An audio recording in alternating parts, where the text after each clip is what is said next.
Olá, espero que esteja tudo bem com você. Eu sou a professora Paloma Moraes e hoje nós vamos ter o equivalente à primeira aula da disciplina de equipamentos para a construção de estradas. Nessa nossa aula de hoje, nós vamos ver um pouco mais sobre a terraplenagem e a classificação dos materiais. E vamos compreender por que esse conhecimento é tão importante para depois, posteriormente, estudarmos os equipamentos que são utilizados na construção de qualquer projeto geométrico, qualquer estrada.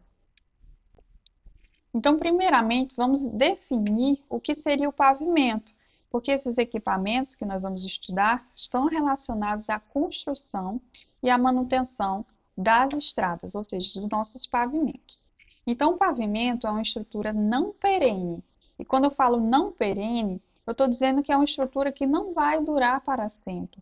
Então, em determinado momento, esse pavimento realmente vai chegar ao seu fim de vida útil, tá? Então, essa estrutura, por mais que ela vá ter um final de vida em algum momento, ela vai ser dimensionada para resistir aos esforços que são gerados pelo tráfego, que está aí sobre essa estrutura. Então, garantindo durabilidade à superfície de rolamento e proporcionando conforto, segurança e economia ao usuário. Então, qualquer pessoa que esteja trafegando nessa rodovia tem que ter, devido às condições dessa estrutura, conforto, segurança e economia, que está relacionada aí à configuração do projeto geométrico dessa via.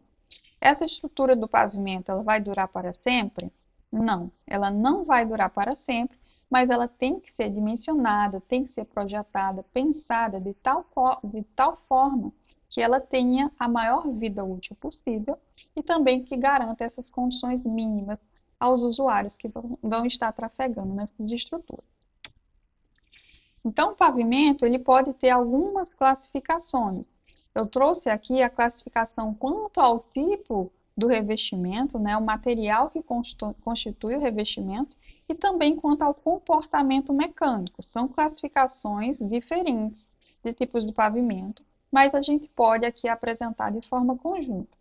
Então, quanto ao tipo do revestimento asfáltico, esse pavimento ele pode ser classificado como um pavimento flexível ou como um pavimento rígido, que seria o flexível seria associado ao pavimento asfáltico, que tem aquela camada de revestimento asfáltico, constituído pelo material betuminoso, que é o que a gente vê com mais frequência nas rodovias brasileiras.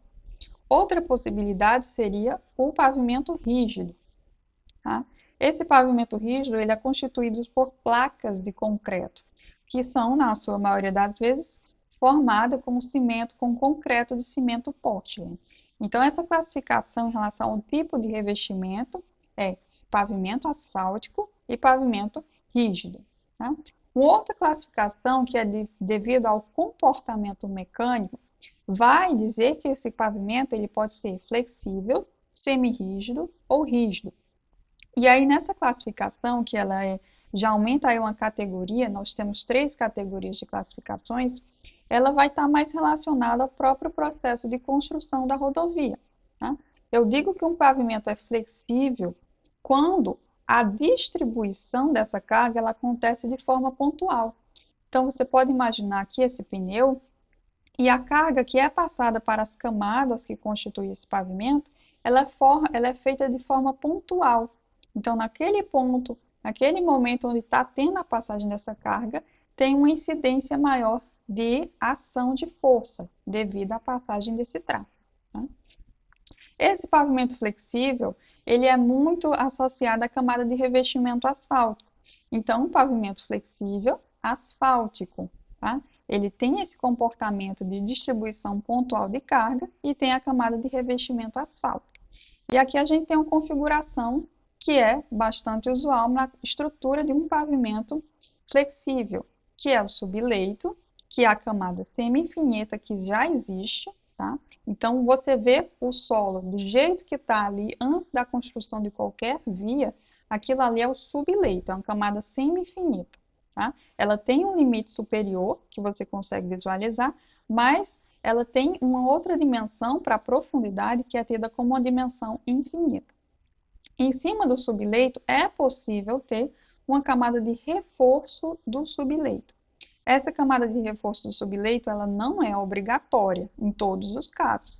Deve ser feito um estudo do subleito, porque se esse material que compõe o subleito for um material de baixa capacidade de suporte, então o ideal é que seja feito um reforço desse subleito, para que eu possa economizar nas construções das camadas que ficam acima desse reforço, que são constituídas de materiais mais nobres, né, mais caros. Tá? Acima do reforço subleito, pode ser utilizada, também não é uma camada obrigatória, a camada de subbase. Tá? Essa camada de subbase não vai ser sempre utilizada na estrutura do pavimento, diferente da camada de base, que é uma camada obrigatória. Tá? Então, a camada de base ela é obrigatória, existir entre o revestimento e entre o subleito. Mas a subbase você vai utilizar por ponto de vista econômico. Tá? Então, enquanto o reforço do subleito você utiliza pelo ponto de vista estrutural, ou seja, se o meu subleito não consegue suportar essa ação de tráfego, eu coloco um reforço de subleito para melhorar a resistência dele. Agora, a camada de subbase eu coloco por um ponto de vista econômico. Quando eu faço o dimensionamento desse pavimento, se eu ver que essa camada de base é muito espessa, então eu posso subdividir ela em uma camada de base e subbase. Tá? E essa camada de subbase, por estar abaixo, ela é constituída por um material menos nobre, ou seja, um material mais econômico. Então, ao invés de construir uma base muito espessa de um material mais caro, você pode construir uma base com uma espessura menor e inserir uma subbase com material mais barato nessa estrutura.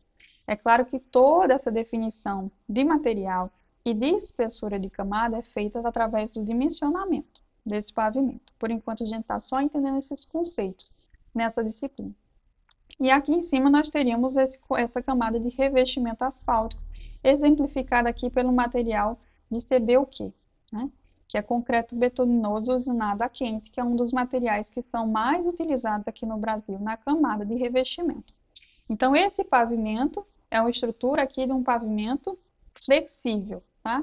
Um pavimento flexível e um pavimento asfáltico, tá?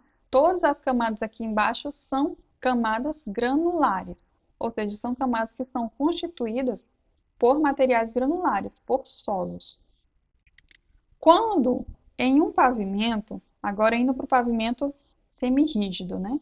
Quando eu tenho um pavimento, a camada de revestimento asfáltico na sua camada superior, essa primeira camada de revestimento asfáltico, ela garante uma distribuição de carga pontual, que foi o que a gente já viu na primeira classificação. Mas eu posso ter na minha base, ao invés dessa base da pavimentação ser constituída somente por material granular, eu posso inserir algum outro componente, como por exemplo o cimento e a cal. Então, quando eu insiro esses materiais na camada de base, ela passa a ter um comportamento mais rígido. E por ela ter esse comportamento mais rígido, essa distribuição de carga que vem do tráfego até chegar no subleito, ela é feita de forma mais homogênea. Tá? Então, por isso que tem essa classificação de pavimento semirrígido, que foi uma classificação apresentada no livro do professor Balbo. Tá? Então, o pavimento ele pode ter a camada de revestimento asfáltico e pode ter esse comportamento semirrígido, quando em algumas das suas camadas granulares tem a adição de algum outro componente que vai fazer com que essa camada tenha um comportamento mais rígido, mais resistente. E por fim, nós temos aqui o pavimento rígido. Tá? Essa classificação de pavimento rígido, ela é associada a uma estrutura de pavimento que tem o revestimento formado aqui por placas de concreto de cimento Portland. Essa estrutura de um pavimento rígido, ela é um pouco mais simples do que a estrutura de um pavimento flexível. Então, nós temos aqui a camada subleito, que é aquela camada inicial daquela rodovia, daquela estrada, né, o solo que já existia ali antes da construção de qualquer estrutura de pavimento. E acima do subleito você vai ter a camada de base e acima da camada de base você tem a camada de revestimento, que são essas placas de concreto. E aí, por serem placas de concreto, inclusive você pode observar que existe uma junta entre essas placas. Então, quando você trafega em um pavimento, que é pavimento feito de placas de concreto, você consegue observar uma variação sonora de quando você sai de uma placa e vai para outra. Então, você pode identificar também pelo som, tá? E por essas placas terem determinadas dimensões, essa carga do tráfego, ao invés dela ser distribuída pontualmente aqui onde está o pneu, essa carga vai ser distribuída mais homogeneamente em toda a camada do pavimento, tá? Camada posterior. Então, você pode observar que aqui, até então, a distribuição era bem pontual, pavimento flexível e semirrígido. No pavimento rígido, essa distribuição é bem uniforme, tanto a distribuição que chega na camada de base, como a distribuição que chega na camada de subleito. Existe um pavimento melhor do que o outro? O pavimento flexível, o pavimento asfáltico, é melhor do que o pavimento rígido? Bom, não dá para ser feita uma comparação direta, uma estrutura de pavimento é melhor do que a outra, porque vários fatores têm que ser analisados. Então, a grande verdade é que um projeto bem feito, uma execução bem feita, com controle de qualidade de obra, independente do tipo de estrutura a ser utilizada nessa rodovia, nessa estrada, vai ser um projeto que vai trazer aí as mínimas condições que são requeridas para uma estrada, para um pavimento, que é conforto, economia e segurança ao usuário dessa via. Então, aqui a gente vai entender um pouco mais dos materiais que constituem cada uma dessas camadas do meu pavimento. Então, vamos ver a partir do subleito até o reforço do subleito, base e subbase, e por fim o revestimento. Eu vou me atentar aqui a essa estrutura do pavimento asfáltico, né? O pavimento estrutura flexível ou estrutura asfáltica, que é uma estrutura que é mais utilizada aqui no Brasil, tá? Semirrígida também está sendo bastante utilizada, apesar de você ver o revestimento asfáltico nas camadas que estão dentro dessa estrutura do pavimento, tem algum aditivo para melhorar a resistência e o comportamento dele como um todo, tá? Então, iniciando pela primeira camada, que é a camada de subleito, a primeira camada é tida como a inferior, e aí vamos subindo, tá, de classificação. Então, temos o subleito, que, como eu informei, é uma camada semi-infinita, então ela é diferente das outras camadas. Ela tem um limite superior, mas é tida como infinita para a sua profundidade, tá? As outras camadas, elas vão ser camadas finitas, ela tem uma espessura determinada, né, para o seu início e para o seu fim da sua camada. Então, começando aqui pelo nosso subleito, ele pode ser material natural consolidado ou pode ser um material transportado, tá? E compactado. Porque ambos os casos têm a etapa de compactação que vai ser feita com os equipamentos compactadores. Essa etapa de compactação ela é importante para que a gente chegue na massa específica aparente necessária de projeto e na umidade ótima. Então, é um processo de controle para a execução da via, tá? E o material ele pode ser natural ou transportado, por quê? A gente vai utilizar um material natural quando é feito um corte. Então, eu tenho um corte dessa via, para a execução dessa via, eu retiro parte do material e ali o material que vai ficar é o material natural. Então, sobre esse material natural, vai ser feita a construção do pavimento. A outra possibilidade é que esse material seja transportado, ou seja, quando eu tenho uma situação de aterro, tá? No meu eixo da via natural, aquela seção do pavimento ela precisa ser aterrada, ou seja, eu tenho que fazer um transporte de solo até aquele local. Tá? Esse transporte vai me exigir determinados equipamentos específicos para que eu possa fazer o processo de compactação e chegar nas condições do projeto. Então, o subleito, ele pode ser natural ou ele pode ser compactado. Isso aí faz parte do processo de regularização para que chegue no nível de projeto. Já a camada de reforço de subleito, que como eu comentei anteriormente, ela não é uma camada obrigatória. Então, esse subleito, quando ele tem uma resistência muito pequena, inferior a um CBR de 2%, que é um CBR bastante baixo, vai ter a necessidade de colocar aqui uma camada de reforço do subleito. Por quê? Quando eu construo diversas camadas sobre o meu subleito, a minha intenção é proteger ele. Porque eu posso reconstruir um reforço, eu posso reconstruir uma subbase, eu posso reconstruir uma base e posso reconstruir um revestimento. Mas quando eu venho para um subleito danificado, o custo de recuperação é muito maior. Tá? Então, todas essas camadas que a gente coloca sobre o subleito, a intenção é proteger esse subleito da minha vida. Tá? Quando esse subleito ele tem uma resistência muito baixa, o ideal é que eu faça sobre ele um reforço. Tá? Porque esse reforço vai garantir que o meu subleito seja protegido e também vai garantir que as minhas camadas posteriores, né, a base, subbase e revestimento, elas sejam mais econômicas, eu posso reduzir a espessura delas. Tá? Porque se eu tenho um subleito com resistência muito pequena, eu preciso colocar materiais melhores nas camadas posteriores, acaba se tornando mais oneroso, mais caro. Tá? Então, assume uma grande influência também de custo-benefício. É uma influência tanto econômica como estrutural. Tá? Logo em seguida, após esse reforço de subleito, que nem sempre vai existir, né, na estrutura de um pavimento, temos as camadas de base e subbase. Tá? A subbase, ela acontece através de uma subdivisão da base.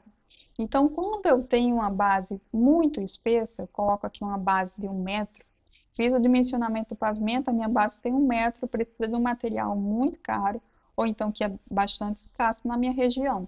Então, eu posso fazer uma diminuição dessa espessura, né? No caso, eu tenho que fazer um redimensionamento, mas basicamente é feita a diminuição da espessura da camada de base, e eu insiro nessa estrutura do pavimento uma camada de subbase.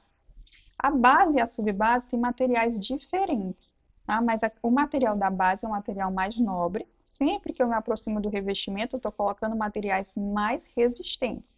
Enquanto o material da subbase é um material menos nobre, ou seja, é um material mais econômico, mais barato. Então, quando eu tenho uma base muito espessa, eu subdivido ela em base e subbase, e o meu material da subbase é um material mais barato. Então, eu consigo trazer economia para a construção desse pavimento sem diminuir, sem trazer influência na sua resistência. Tá? Então, a subbase é uma questão puramente econômica na sua utilização na estrutura de um pavimento. Por fim, nós temos aqui o revestimento, representado aqui nessa imagem como o CBUQ, né, que é o concreto bituminoso usinado a química, que é o mais utilizado aqui no Brasil, mas também tem outros tipos de materiais que são utilizados no revestimento. Inclusive, não só materiais usinados a quente, mas também tem materiais mornos e frios, tá? Que podem ser utilizados no revestimento, mas que não são tão utilizados aqui como o CBUQ. Né? Então, esse revestimento ele é responsável por receber diretamente as cargas estáticas e dinâmicas do tráfego. Ou seja, quando eu falo em cargas estáticas, eu tenho, por exemplo, um estacionamento. Então, nesse estacionamento, os meus veículos eles vão ficar parados. Tá? Eles, quando eles estão parados, eles estão também exercendo uma força sobre esse meu pavimento que pode, a longo prazo, danificar. Um exemplo disso são paradas de ônibus, onde os ônibus geralmente freiam, tá? E ficam estacionados por determinado momento, determinado período, e isso a longo prazo acaba trazendo danificações, né, defeitos a essa estrutura do pavimento. Também temos as estruturas, as cargas dinâmicas, que é quando o veículo está em movimento no pavimento. Então, apesar de estar em movimento, essa carga, que é uma carga dinâmica, ou seja, uma carga móvel, ela também vai trazer consequências aí a longo prazo para a minha estrutura do pavimento. Então, esse revestimento, ele tem que receber essas cargas sem sofrer grandes deformações elásticas ou plásticas.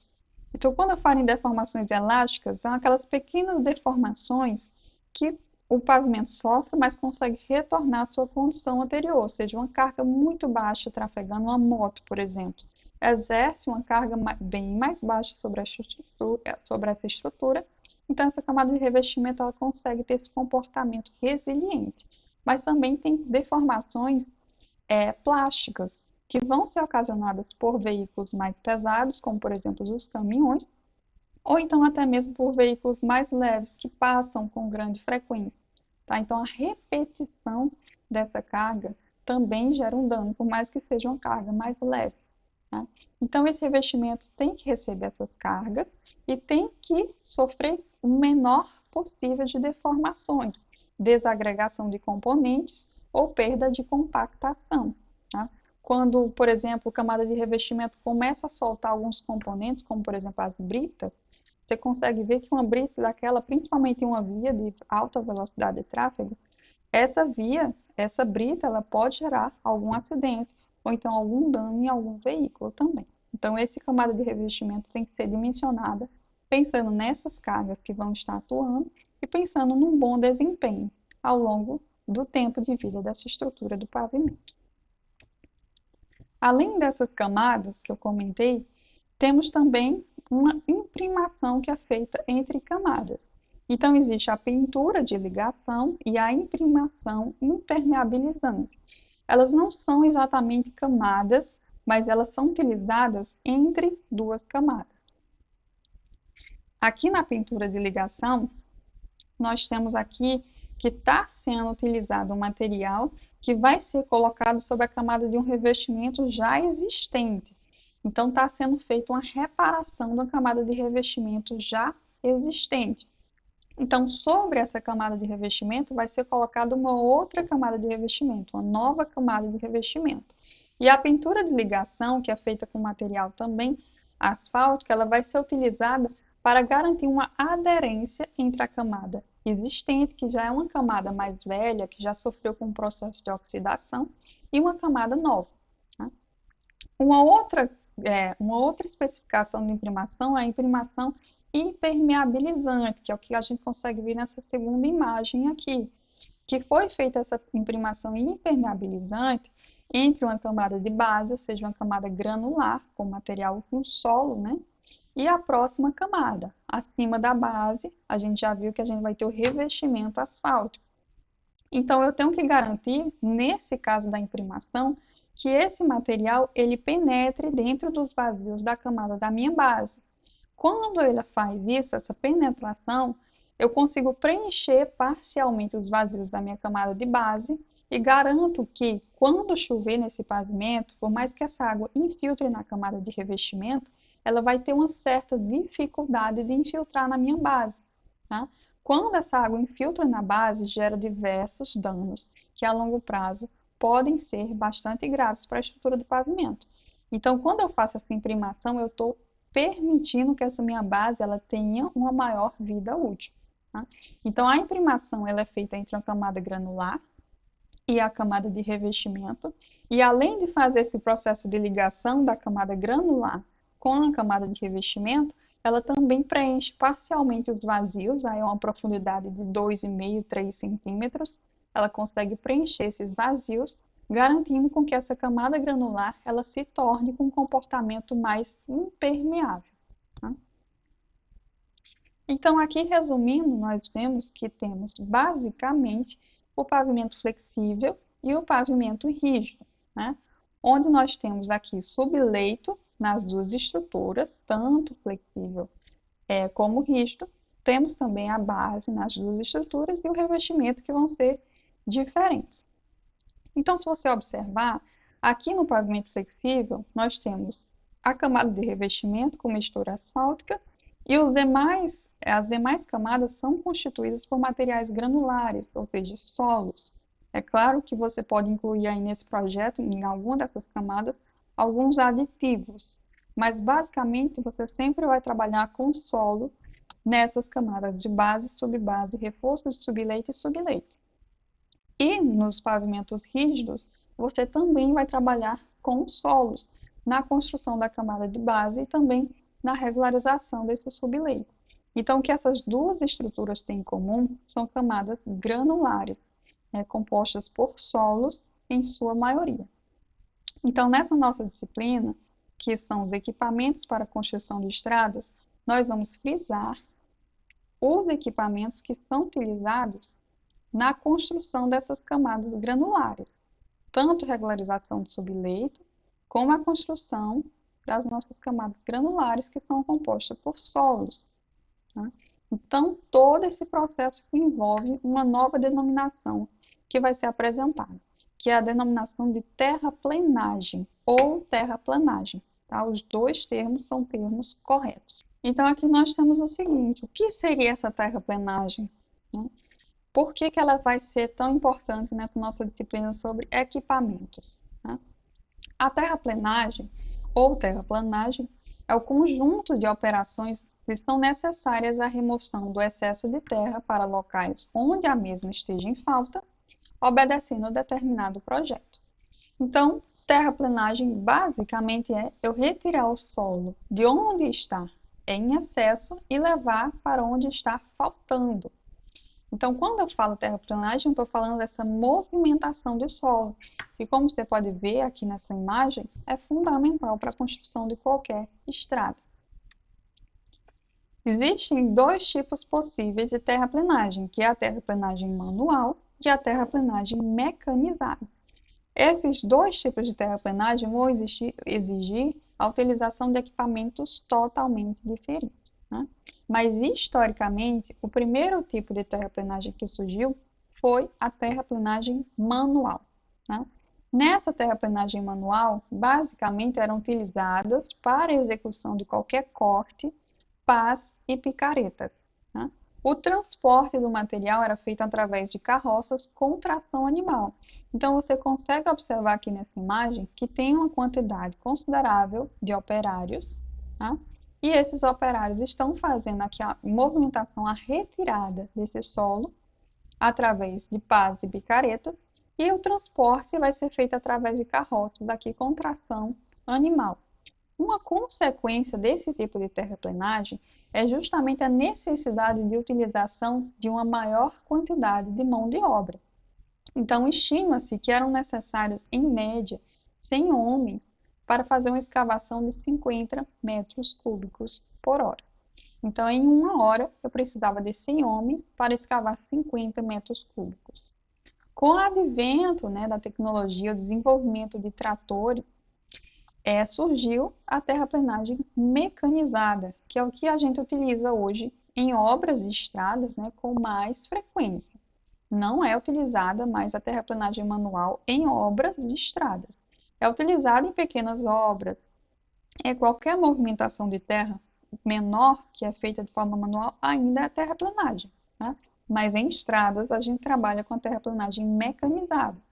Então eu consigo fazer o corte do material natural, ou seja, a retirada de um solo e o transporte desse solo com auxílio de máquinas automotoras. Então agora eu tenho uns equipamentos que são os equipamentos tratores, que conseguem fazer toda essa operação. E aí, para fazer qualquer operação na terraplenagem mecanizada, eu preciso de um planejamento e também de uma execução profissional, porque o profissional tem que ter habilitação para trabalhar nesses tipos de equipamentos. Então, aqui eu vou conseguir trabalhar com grandes volumes de solo em prazos mais curtos. E a gente consegue observar nas duas imagens que houve uma redução significativa da quantidade de operários. Então, aqui, provavelmente, para fazer a execução, a escavação de 50 metros cúbicos dentro de uma hora, consegue-se fazer facilmente aqui com 2 operários em alguns equipamentos. E aí, quais são as operações que são básicas para a execução da terraplenagem? A gente já viu terraplenagem é retirar solo de onde está em excesso e levar para onde está faltando, ou seja, eu faço um corte e levo o material desse corte para um aterro. Então, a relação corte-aterro está associada à minha terraplenagem. A terraplenagem vai ser constituída por um ciclo básico de operações que envolve 4 atividades diferentes, onde a primeira é a escavação, em seguida temos a carga do material, o transporte e a descarga e o seu espalhamento. Então, começando aqui pela explicação da minha escavação, já que eu vou retirar esse material da sua condição natural, essa escavação é o rompimento da capacidade do solo em seu estado natural. E através do emprego de ferramentas cortantes, que eu vou desagregar e possibilitar o seu manuseio. Então, aqui nessa imagem, inclusive, você pode observar que temos um trator fazendo o processo de escavação desse solo, onde ele estava na sua condição natural. Primeiramente, no momento inicial, ele estava na sua condição natural. Só que eu venho com esse maquinário fazendo o processo de rompimento dessa capacidade desse solo nessa condição natural. E aí eu faço esse rompimento e consigo desagregar esse material, o que vai possibilitar o seu transporte, vai facilitar a próxima etapa. Tá? A carga do material escavado consiste no enchimento da caçamba ou no acúmulo diante da lâmina. Tá? Então, estou fazendo esse processo de escavação, que é a etapa inicial. No momento em que eu estou com esse solo na minha lâmina, na minha pá, eu já estou executando a carga. Então, se eu vou fazer esse transporte somente com auxílio da pá, eu já estou fazendo a carga e transporte. Mas eu também posso utilizar a pá do meu trator inicial para fazer o depósito desse solo, desse material, em um caminhão basculante, por exemplo, como é o que está acontecendo aqui nessa imagem. Então, eu preenchi de material a minha pá e estou depositando aqui no meu caminhão basculante. Quando esse caminhão basculante estiver na sua capacidade máxima de transporte, aí nós podemos prosseguir para a próxima etapa. Nessa etapa de transporte, é feita a movimentação de terra em si. Então, basicamente, você vai com esse caminhão basculante, como é bastante utilizado nas construções de estradas, os caminhões basculantes, você vai fazer o transporte em si desse material. Então, dizemos que esse transporte ele pode ter duas classificações. Um transporte com carga, quando essa caçamba ela está ocupada com esse material, ou seja, eu estou levando do local de escavação até o meu local da obra. Então, essa carga ela está totalmente preenchida, é um transporte de carga. Mas esse transporte ele também pode ter uma segunda classificação, que vai ser denominada transporte vazio. Então, é na fase do retorno ao local de escavação. Então, eu venho o transporte de carga do local de escavação até o local da obra, e esse retorno do local da obra até o local de escavação, onde esse caminhão vai ser preenchido novamente, é um retorno que a gente chama de transporte vazio. E por fim, nós temos a descarga e o espalhamento. Então, essa etapa de descarga e espalhamento nada mais é do que o caminhão chegou nesse transporte cheio no local de descarga e vai descarregar esse material. Né? Então, a partir daqui, outro equipamento vai ser utilizado no espalhamento desse material e até na compactação, que é uma etapa que não engloba a terraplenagem, mas que também é a etapa posterior para a execução de qualquer estrutura de pavimento. Então, por que é denominado um ciclo básico da terraplenagem? Né? Essas atividades são básicas e constituem um ciclo, porque depois que é feita a descarga ou espalhamento, esse caminhão retorna vazio, é novamente feita uma outra escavação, é novamente feita a carga do material no caminhão, posteriormente esse caminhão vai para o transporte cheio, faz a descarga ou espalhamento, retorna com o transporte vazio, e essa atividade vai ser repetida até que finalize o transporte, né, de todo o volume que é necessário estipulado em projeto. E aqui nós vamos ver algumas classificações desses materiais de superfície. Porque conhecer esse material que está sendo transportado, que está sendo relacionado a essas atividades de terraplanagem, vai influenciar diretamente na escolha dos equipamentos que vão ser utilizados na execução dessa obra. Então, basicamente, os materiais eles vão ter duas classificações, que são as rochas e os solos. Essas classificações, elas estão apresentadas na norma da ABNT NBR 6502 de 2022. Então, essa NBR é uma norma já relativamente antiga, mas ela foi recentemente atualizada em 2022 com essas novas dimensões dos materiais. Então, nós temos que as rochas, elas podem ser subdivididas em três grupos. Eu posso ter o bloco de rocha, o matacão e a pedra. Já os solos, eles podem ser subclassificados em pedregulho, areia, silt e argila. Tá? Então, eu tenho um bloco de rocha, a gente consegue visualizar aqui essa imagem das rochas. Eu vou ter um bloco de rocha quando você imaginar uma rocha com um diâmetro como se fosse circular. Você pode imaginar como se fosse um círculo, uma esfera perfeita. Né? Quando esse diâmetro desse material for maior do que 1 metro, eu tenho um bloco de rocha. Se for menor do que 1 metro, aí eu já começo a trabalhar com matacão. Tá? Então, a partir de 20 centímetros, que é aproximadamente a palma de uma mão, né? A partir de 20 centímetros até 1 metro, você está trabalhando com matacões. Né? Menor do que 20 centímetros e maior do que 6 centímetros, você vai trabalhar com as classificações de pedras. Então, pode observar, para fazer um transporte de bloco de rocha, de matacão, é bem mais complicado do que fazer o transporte de pedra, que está variando entre 6 e 20 centímetros. Tá? E não só o transporte, o próprio processo de escavação, que constitui a terraplenagem. Né? No caso desses materiais, blocos de rochas e matacões, vai ser necessária a utilização de explosivos. Então, quando a gente utiliza explosivos nessas etapas de terraplenagem, acaba se tornando também um processo mais oneroso. Né? Já os solos, o valor máximo de um solo é de 60 milímetros, ou seja, 6 centímetros. Aqui é só a continuação. Só que quando a gente trabalha com rochas, eu coloquei esses valores aqui em metros e centímetros, para você estimar melhor. E aqui em solos a gente vai ter diâmetros menores, então comecei a trabalhar com milímetros, tá? Mas abaixo de 6 centímetros, que é igual a 60 milímetros, a gente já está trabalhando com pedregulho. Deixou de ser pedra, passou a ser pedregulho, né? Então, entre 2 milímetros e 60 milímetros, que são 6 centímetros, você vai estar trabalhando com pedregulho. Esse pedregulho, inclusive, de acordo com essa norma, pode ser classificado também em um material fino, médio e grosso. Tá? Da mesma forma que a areia também tem subclassificações. Então, dentro desses intervalos que você está vendo aqui nesse slide, você vai observar que lá na norma tem subintervalos para classificar esse material em mais subclassificações. Então, areia grossa, areia média, areia fina, todos esses diâmetros, essas subclassificações estão dentro desse intervalo aqui. Né? Por exemplo, a areia. Para ser areia, tem um diâmetro a partir de 0,06 milímetros até 2 milímetros. Tá?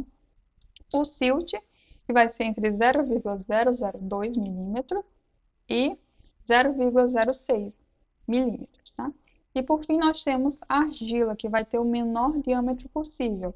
Então, se essa partícula tem um diâmetro menor do que 0,002 milímetros, aí você vai estar trabalhando com argila.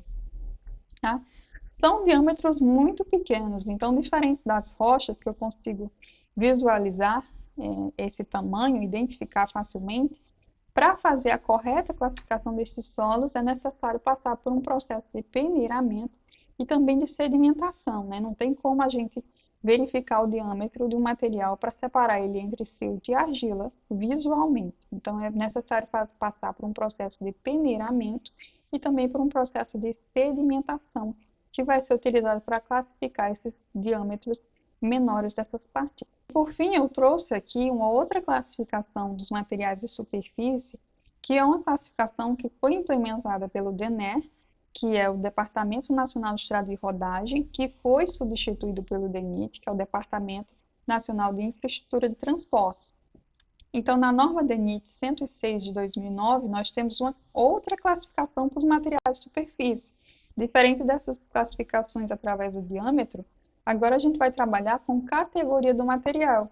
Então, é a classificação que vai facilitar ou identificar qual vai ser o tamanho desse material e quais equipamentos que eu posso trabalhar de acordo com essa facilidade de escavar esses materiais. Né? Essa mesma classificação, na verdade, uma classificação similar, mas com a mesma ideia, também é apresentada pelo departamento do DER de São Paulo. Então, o DER de São Paulo também tem essa especificação para classificação dos materiais de superfície, que é apresentada nessa norma DER-ET DE Q001 de 002. Tá? Então, nessa norma, o Estado de São Paulo também tem essa classificação. Então, essa classificação, tanto do DENIT como do DER de São Paulo, ela está associada à facilidade de escavar esse material. Tá? Quanto mais fácil escavar, mais econômica vai ser minha obra. Eu não vou precisar utilizar explosivos, vou conseguir utilizar alguns equipamentos mais simples. Então, eu consigo economizar e agilizar a execução da minha obra. Então, o material ele vai ser tido como material de primeira, segunda e terceira categoria. Coloquei aqui um pódiozinho para ficar mais didático, tá? Então, nós temos aqui o primeiro lugar, vai ser a primeira categoria. Essa primeira categoria são constituídas por solos que podem ser escavados com auxílio de equipamentos comuns, que são o trator de lâminas, motor scrapers e pás carregadeiras. Então, por serem tratores comuns, vão ser mais econômicos, inclusive o aluguel, o custo horário para a produção na execução de uma obra que tem um material de primeira categoria. Já os materiais de segunda categoria, se é a classificação pela facilidade de escavação, esses de segunda categoria vão ser um pouco mais difíceis de escavar do que os materiais de primeira categoria. Então, os materiais de segunda categoria são materiais que são removidos com equipamentos já citados, né, na primeira categoria, mas vai exigir um desmonte prévio feito com escarificador ou explosivos de baixa potência. Então, aqui eu consigo trabalhar, eu necessito trabalhar com materiais com maior resistência. Então, por mais que sejam solos, que sejam grãos pequenos, eles são grãos que estão mais unidos, né? Estão mais próximos entre si. Então, acaba existindo uma resistência maior desse material a sair dessa condição natural. Então, eu preciso passar pelo processo de escarificação, que é eu conseguir segmentar, diminuir essa tensão entre essas partículas, ou então até utilizar explosivos de baixa potência, quando eu vou estar trabalhando aí com alguns matacões, por exemplo. Tá? Já a terceira categoria, eu tenho materiais que só podem ser tratados com o emprego de explosivos de alta potência. Então, se eu trazer essa terceira categoria para a nossa classificação da norma ABNT, eu estaria trabalhando aí com blocos de rochas ou matacões, né, que tem esse diâmetro maior, acima de 20 centímetros, até superior a 1 metro de diâmetro. Então, aí eu já preciso trabalhar com explosivos de alta potência. E a utilização desses explosivos, além de tornar mais caro, mostra que a trabalhabilidade desse material é mais complicada. Tá? Então, primeira categoria são materiais com mais facilidade de escavação, enquanto os de terceira categoria são mais difíceis de passar por esse processo de escavação, que constitui a terraplenagem, e os de segunda categoria teriam um comportamento intermediário entre os materiais de primeira e terceira categoria. Então, se você acha que essa aula acrescentou algo ao seu conhecimento, você gostou dela, não esquece de deixar o seu like para que o YouTube entenda que esse material aqui é um material de valor e consiga entregar para outras pessoas. Se ficou alguma dúvida também, você pode comentar aqui e eu vou responder o mais rápido possível. Até mais!